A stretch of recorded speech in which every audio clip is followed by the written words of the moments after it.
Yeah, welcome everybody to the World of Ability Podcast Network. My name is Emily Gomer and am a podcast engineer here.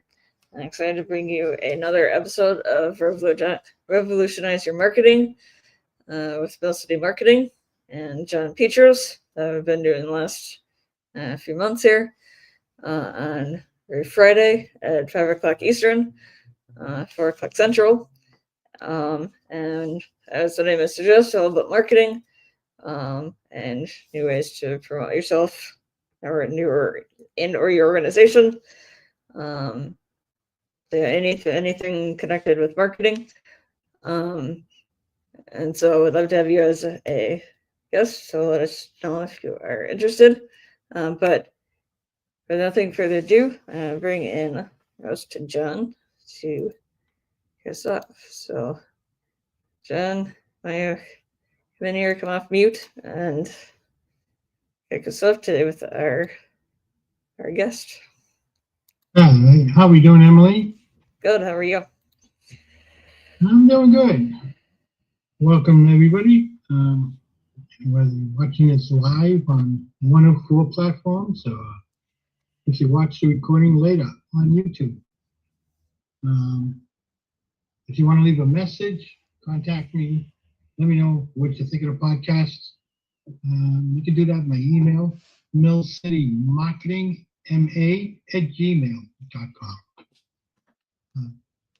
I'm open to any kind of comments, whether it be good or bad. I prefer the good ones, but I'll take either. I'm easy going.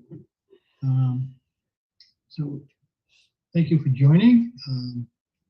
If you subscribe to my YouTube channel, all my videos will eventually get posted there.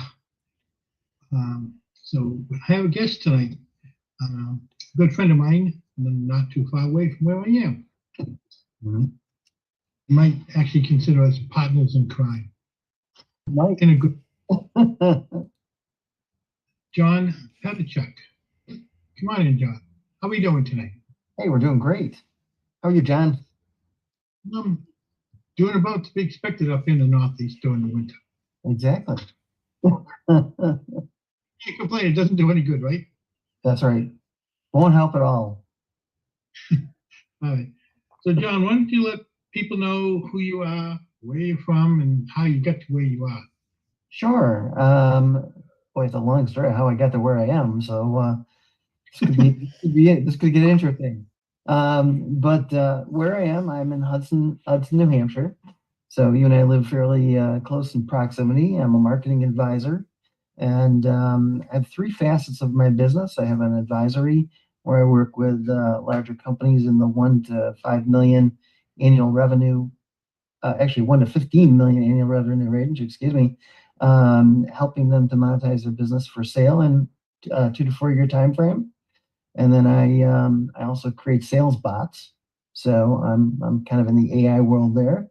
That's my middle business. And then I help RV entrepreneurs and nomads, which is how I knew Sue the other night. Because I help them to make an extra income while they're traveling so they can enjoy their travels more. Excuse me. So that's just a little bit about me. So, all right. So let's talk a little bit about marketing. How do you see the online marketing business going with AI? Well, it's funny. I look at AI as a huge asset, and I think it frees people up to really stay in their zone of brilliance. So that's typically the way I promote it. We have our own CRM and AI bots that are part of that, and so we're big users of AI. And oh my gosh, it's probably saves me 80 hours of work a week, I would say, right now. So I like it. Other people, I think, are afraid of it taking their jobs. I see it freeing them up to be more in the area that they chose to be in, or be able to, like I said, stay in that zone of brilliance that they own. Yeah. Like, like my mentor always says, AI will only hurt those that are not in front of it. Yep, this is true. As long as you get in front of it early enough, you'll be going like no tomorrow, shall we say. Absolutely. And I think that's true with most technologies. You know, if you're an early adopter, I'm not saying be too early an adopter and be married to the thing, because we've seen that go kind of badly for a lot of people that were early adopters of other social platforms and various things in the past. But AI is here to stay, and so the different things that we can do with it as a tool certainly free us up to spend our time on more important things. Yeah. Like one of the side things that AI got me into, a lot of people use it to come up with ebooks for their businesses. Mhm. In the fall of 23, I was putting a summit together, and I wanted an ebook to give away to people who signed up for the summit. So I went on to AI and I said, "Can you print me up an ebook on customer acquisition?" 3 minutes later, I had 46 pages of nothing but print. Mhm. So I'm going through that right now and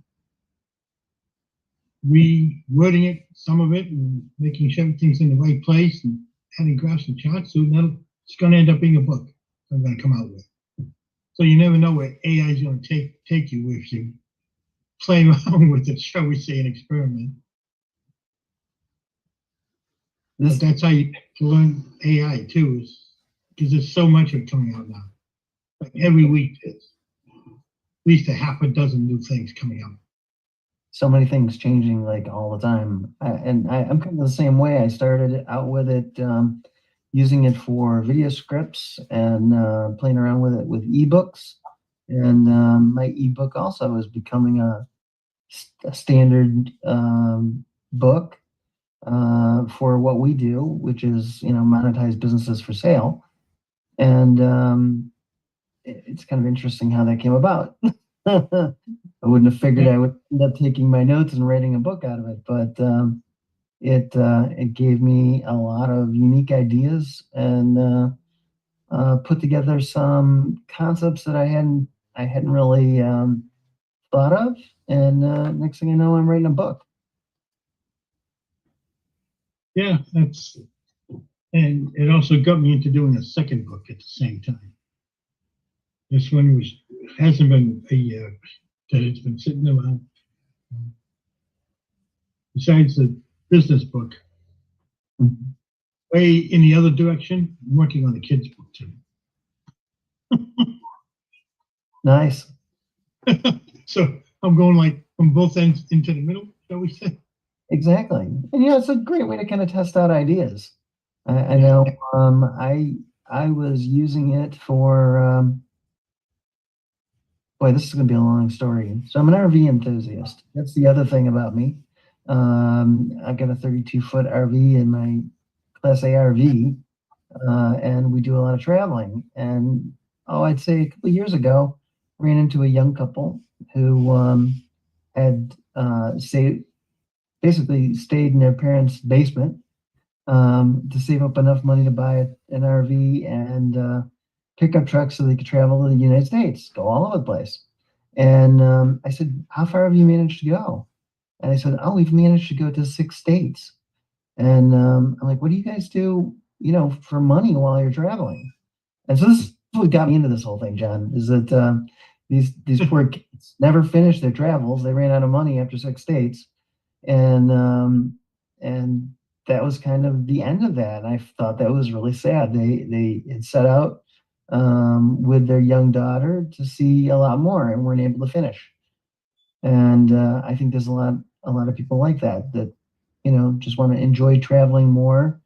Lots more people are looking to travel, see different places these days. And I just felt I said, there's something to be done here. And so that's kind of what we started. Yeah, and I know a few people that have RVs and they just sit in their yard because either their job's got them tied down or their finances do. It is a bit of both, because they're not a inexpensive vehicle to run, because it's typically they're large, for one, and use a lot of fuel for two. And that's the big thing. So I often joke. I said, I teach people gassive income, how to make more money to pay for their gas while they're traveling. Yeah, actually, right down the street from me here, I've been here for a good 15 years, and there's a motor coach sitting beside the house, Mhm. and I've never ever seen that thing move. Mhm. So if they're paying insurance on that thing, they're wasting a lot of money. Yeah, I know of one on the way down your way. It's almost a twin to mine, except it's a different chassis, and it's right in the driveway, and I haven't seen it move either in the years I've watched it. It's probably been about 5 or 6, and it's right on Mammoth Road there. Yeah, So we might be thinking about the same one. I don't know, but maybe not. yeah, right down by Lakeview Ave. No, there's another one like heading towards me. Oh, heading up towards you. Heading up towards me. There's a few of them up that way. There's a bunch of them, and the point is that there's two things that that are big interrupters of travel, and one is if you do work on the road, it's very hard to get internet. That's one of the biggest common complaints, and then the other is how do I make more while I'm working on the road so that I can spend less time working and more time enjoying the area that I'm staying in. And I know a couple of people that use their laptops while they're traveling, and they tap off their cell phones. Mm-hmm. May not be as good as actual internet, but it gets them by, I guess. It works for the most part. For the most part, it gets you by. And then there's still some places, though. New Hampshire, we go way, way up north, and there's still a lot of payphones in a lot of the parks. So They still, yeah, so there's no internet signal up there at all. So it can make life very interesting very fast. But that's the reason Starlink could become so popular among RVers, and some other systems like it. And you can see why T-Mobile latched onto it. I see they're now advertising to be able to connect directly to your cell phone. So I think that'll be good. That should help a lot of people who like to travel, have the ability to do so. They're not tied down to a brick and mortar business.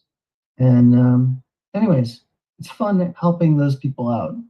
And so we have a podcast called RV Goodness that we're getting started, and it's that's a lot of the stuff that we talk about. yeah. And again, when you're traveling on the road like that too, what's my train of thought? Oh, I mean, it's been a hectic couple of days around here. I do understand. Floor is torn up. Water pipe froze. It's So, in the middle of getting that, I had to tear up the floor to get to the pipes because it's out. and of course we've had unprecedented cold airs over the last Oh, yeah. couple of weeks, so it's been a fun time for us up here. Yeah. And then after that happened, thank goodness it didn't go any further than it did. Our dryer, where the wiring goes in the back, scorched. Oh. Luckily, it stayed inside the dryer. Yeah, luckily, because that can be Would have been very costly. extremely and not very safe. to say the least. Lucked out on that one. And of course, at the same time, I stole the cord from TV for Tuesday night. So yeah, that was not a good day. But yeah, so. How do you do your marketing? So let's get back on. How do I do my marketing? Well, I do use, like I said, a lot of AI with what I do. I have my own CRM and own set of bots that I use, and then I work a great deal with companies that are in the range that I told you about, helping to monetize for sales so they can enjoy the freedom and fun they once enjoyed in business when they started and just kind of got away from. And I think it's important to find ways to automate your marketing, have standard operating procedures in place so that, which most people don't, it's funny, most people don't do. Most people don't plan with the end in mind when they start their business.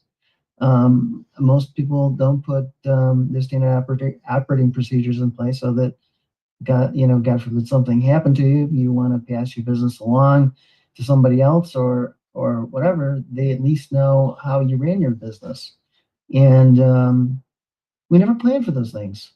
We never think of starting with the end in mind, as Stephen Covey told us, was such a great idea to do. And we never planned that someday, we're going to want to exit our business. And that's really what I specialize in, is helping people to scale up their businesses so that they can exit them at a multiple of what they could, or several multiples of what they could, typically, and really get the true value out of the business that they built. Yeah, you're right. A lot of people don't think of exit strategies. And exit strategies should be considered and thought of as just starting up. Exactly. And probably, I think on average, maybe 10% have probably thought about it when they actually started their business and said, this is what I want to happen. So now they get to a point in their lives where they're nearing retirement, nearing wanting more freedom, or an illness happens, and they're thinking, wow, I have an asset, I have a business that I can sell. And they're trying to figure out, what do I need to put in place to do that? I'm completely unprepared. And businesses that don't have a set of standard operating procedures, they typically get 30% less immediately right off the businesses that don't have things like AI in place, because AI is an asset to the business. And obviously taking care of key employees is important if you have employees. Also, making sure that the founder of the business has done the right things and put the right things in place so that the business survives, whether she is around or not.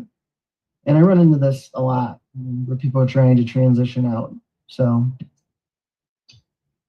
yeah, it's like a real estate billionaire that I follow. His whole concept is he will not go into a real estate deal if he doesn't know how he's getting out of it. 10 to 15 years.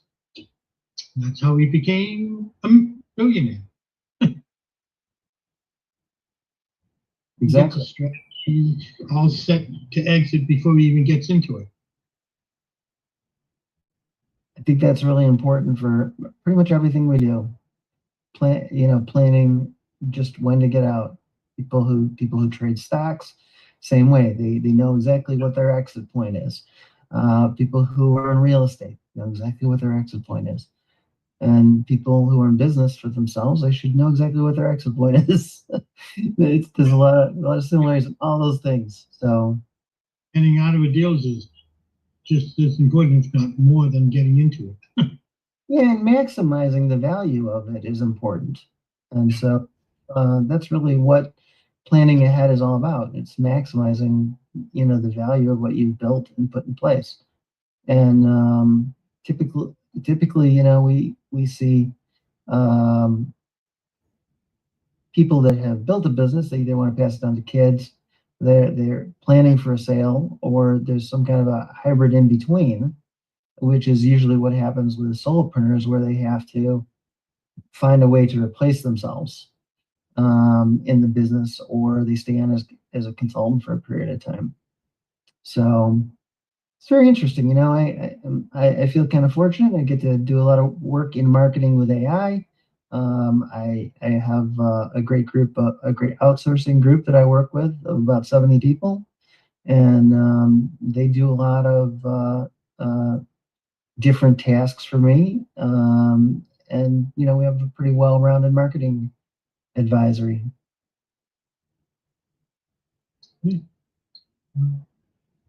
Sounds like you've already figured out how to get out of it and get into it. Yes, I have. I've been thinking, it's funny, actually getting into this.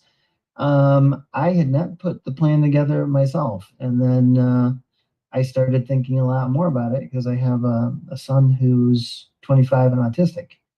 And so that, of course, got me thinking a lot more about, hey, how am I going to make sure that he's taken care of when I can't be around to make sure that he's taken care of? Yeah. And it's just my two kids. So yeah, the kids make a big point in anybody who's got a business. absolutely. And I've noticed too over the years, those that pass it down to their kids, by the third generation, they're usually the ones that get rid of the family business. Mm-hmm. It usually doesn't go more than 3 generations if it makes it that far. Lately, it's been 2. It gets harder and harder. I know my father was an entrepreneur, and so I got started at a very young age, in business, and surrounded by business owners and people who, were sole proprietors of businesses and had bigger businesses. And so I've kind of seen it all. And seen the ones that handed it down to their kids, and different things happened. And I often remember my father saying, things are not easy for people who are in business. You never know what to expect in a lot of areas, and something might just come along that you weren't expecting that becomes a real challenge for you.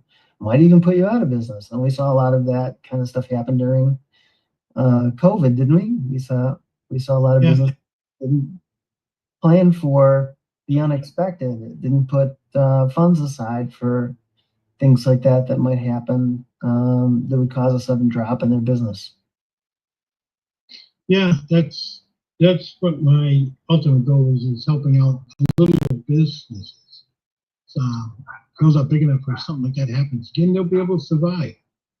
Seeing way too many of them not come back. Yep. Some of them that never came back. Absolutely. There's going to be. I think we're going to see more and more of that as time goes on. There will be some people that are hurt by AI because they didn't, hop into it, understand it, put it to work for themselves, and other things. I mean, it's not just that, but certainly that is one thing. And then those of us who embrace it are gonna, kind of reap the rewards of it in going forward, and it'll be a huge asset to our business. So a lot of people scared about that. I've had quite a few people say to me, "Why are you bothering with AI?" Mm-hmm. Because I want to keep my business going and building. And without AI, it's not going to last. Exactly. And then they turn around and say, "What makes you say that?" I kind of look at them and say, "What do you mean?" It's like every every new technology that comes out, whether it's AI or look at Apple. Every couple of months, they come out with something new. Sure, always got a brand new phone right around the corner.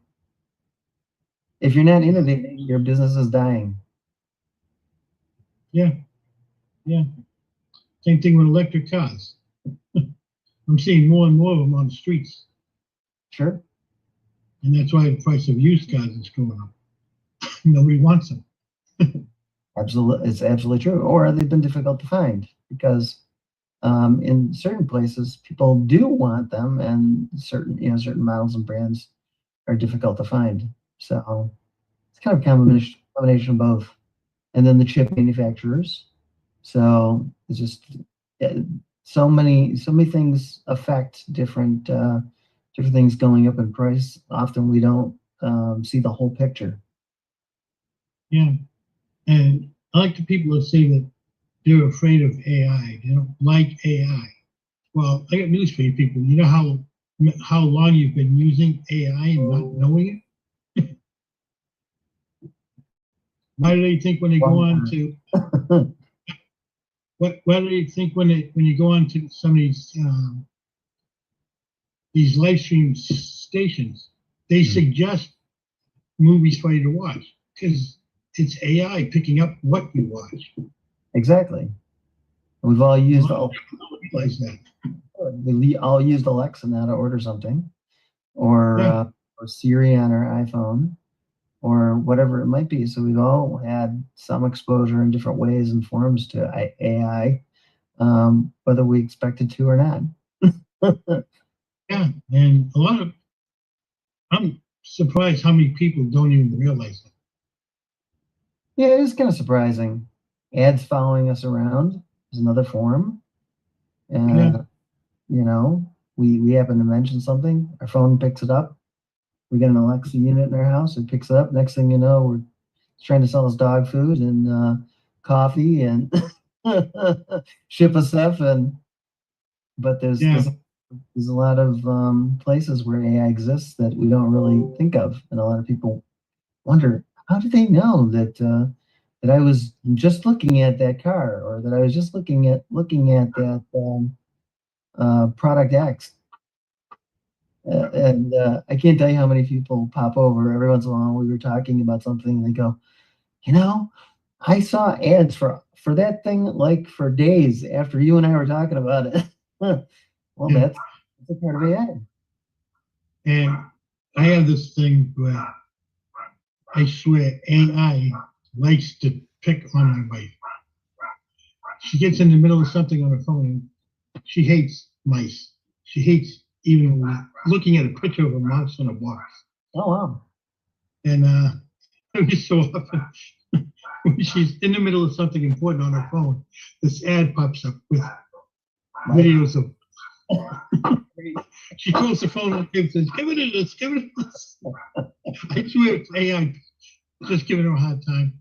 Oh, I'm sure. But, she's actually gone to the store to pick up mouse traps a while ago, and she's kicking the box down the aisles through the store. That's funny. Get to the cash register and ask the girl to come over and pick up the box. She couldn't even pick up the box. So,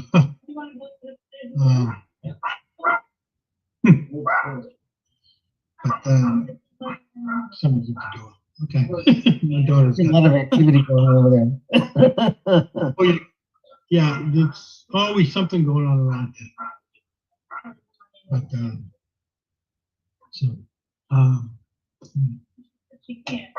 Emily, do you have any questions to pop in for John?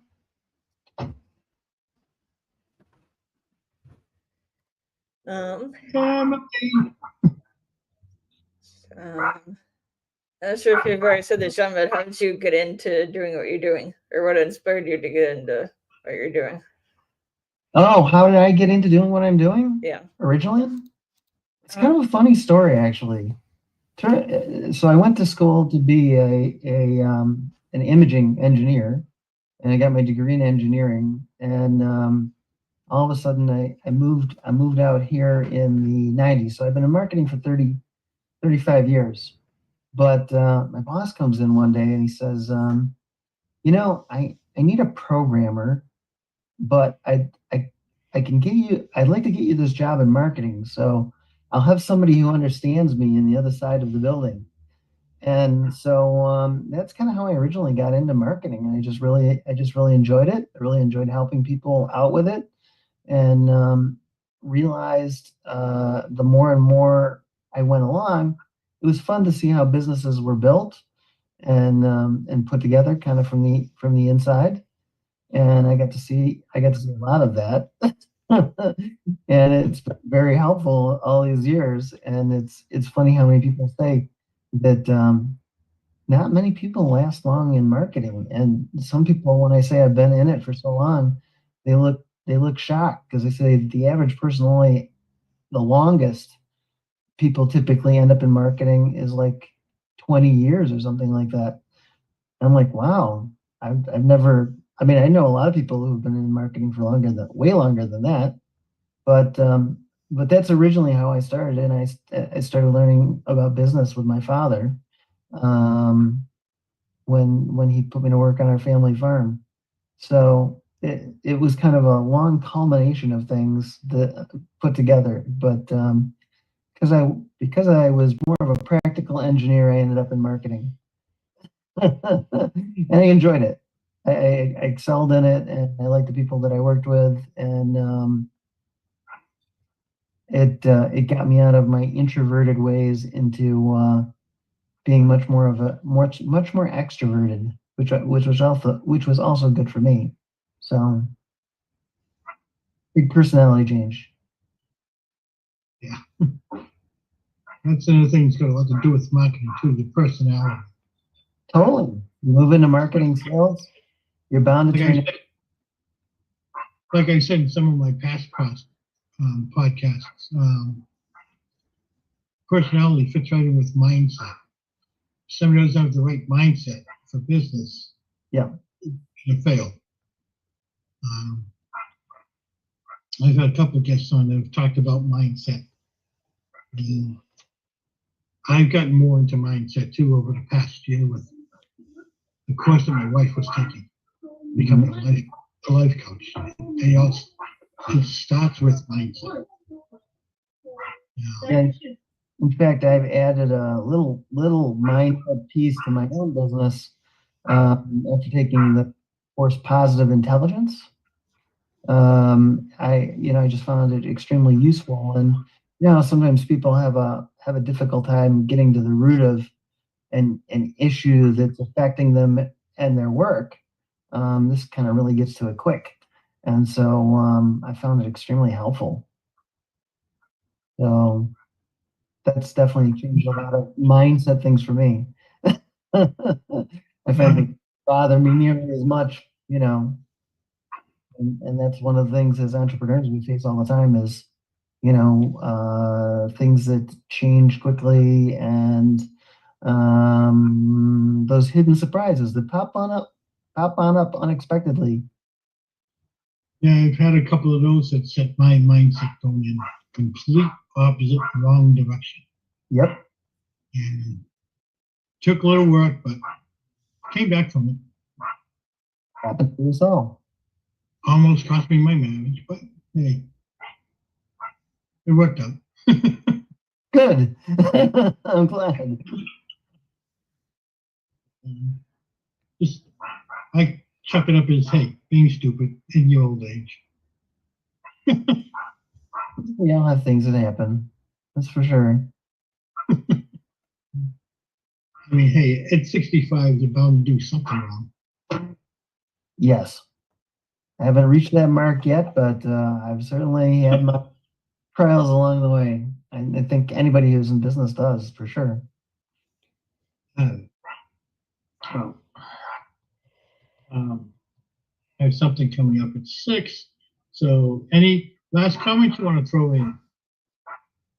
Not that I can think of. I think we talked about a lot of really important topics for people who are looking to become business owners or wondering how AI is going to affect them in the future. And I think the big thing is like we were saying, embrace the technology, try to learn as much about it and how you can utilize it in your own work. Yeah. How about letting people know how they can get a hold of you? Well, the easiest place to get a hold of me is on LinkedIn, and I do a lot of. I have a newsletter there, and I do a lot of writing about selling your business and monetizing it. And it's probably the easiest place to get a hold of me. And I'm the only John Paduchak there. In fact, I don't know of another one. So I'm pretty easy to find, almost anywhere you look. And you're also available on Alignable. I am available on Alignable. Yep. I have several groups on Alignable, and I'm also pretty easy to find there if you're on Alignable. Which every business should be. I agree. Alignable is a great place to network and meet other business owners. That's what I'm plugging you for Alignable. Especially me. That's right. You got to do that. Well, we both have a lot going on at Alignable, so yeah, that's for sure. All right. I have nothing further. I mean, if you want to know a lot about John, check him out on Alignable. He's got 4 pages of information. I got plenty of stuff there. What I call my rap sheet. That's cool. I do a one-on-one with. I print up a rap sheet so I can make notes. Very nice. I think that's important. It's good to know the people that you talk to and keep good track of them, because the fortune is in the follow-up. And Yeah, I have content. different things for partners.